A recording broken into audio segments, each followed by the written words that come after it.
విజయవాడలో మనం ఏర్పాటు చేసుకున్న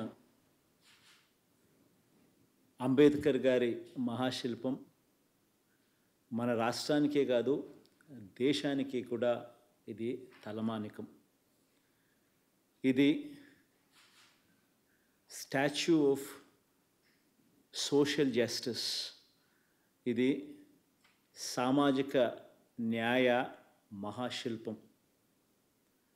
ఈ నెల 19వ తారీఖున చారిత్రక స్వరాజ్య మైదానంలో ఆవిష్కరించబోతా ఉన్న ఈ విగ్రహం దేశంలోనే కాదు ప్రపంచంలోనే అతిపెద్ద అంబేద్కర్ గారి విగ్రహం. ఇది 81 అడుగుల వేదిక మీద ఏర్పాటు చేసిన 125 అడుగుల మహాశిల్పం. అంటే మొత్తం మీద 206 అడుగుల ఎత్తైన విగ్రహం ఇది. ఆ మహానుభావుడి ఆకాశమంతటి వ్యక్తిత్వం ఈ దేశ సామాజిక, ఆర్థిక, రాజకీయ, మహిళా చరిత్రలన్నీ కూడా మార్చేలా దాదాపు 100 సంవత్సరాల క్రితమే ఆయన వ్యక్తం చేసిన భావాలు కలకాలం కూడా మన దేశాన్ని ప్రభావితం చేస్తూనే ఖచ్చితంగా ఉంటాయి. బాధ్యతతో ఆయన భావాల మీద అచంచల విశ్వాసంతో వాటిని మన నవరత్నాల్లో అనుసరిస్తూ ఉన్న ప్రభుత్వంగా ఏర్పాటు చేసిన ఈ విగ్రహ ఆవిష్కరణ సందర్భంగా 19వ తారీఖున అందరూ కూడా తరలి రావాలని కోరుతా ఉన్నాను.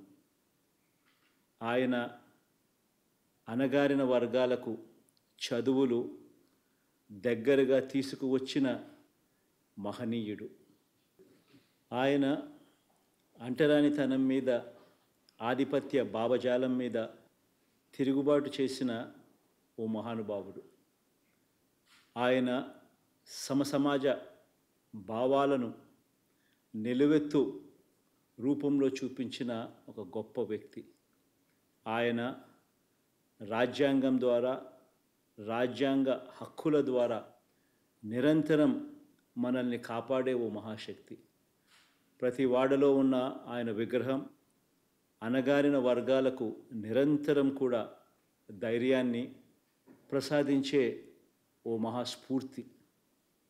దళితులతో పాటు కులాలు, మతాలకు అతీతంగా పేదలందరి జీవితాల్లో ఈ 77 సంవత్సరాల్లో వచ్చిన అనేక మార్పులకు మూలం డాక్టర్ బాబాసాహెబ్ అంబేద్కర్ గారి భావాలు.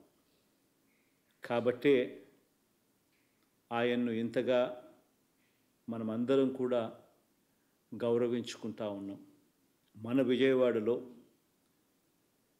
ఆవిష్కరిస్తూ ఉన్న ఈ మహాశిల్పం మన రాష్ట్ర చరిత్రలో సువర్ణాక్షరాలతో నిలిచిపోవడానికి మాత్రమే కాకుండా చరిత్రను తిరగరాసేలా 100 సంవత్సరాల పాటు స్ఫూర్తిని కూడా విగ్రహం ఇస్తూ పోతూ ఉంటుంది. ఇది మన సమాజ గతిని సమతా భావాల వైపు మరల్చడానికి, సంఘ సంస్కరణకు, పెత్తందారి భావాల మీద తిరుగుబాటుకు, రాజ్యాధికారంలో పేదల స్థానాన్ని సుస్థిరం చేసేందుకు నిరంతరం స్ఫూర్తి ఇస్తుందని విశ్వసిస్తున్నాను. జై హింద్.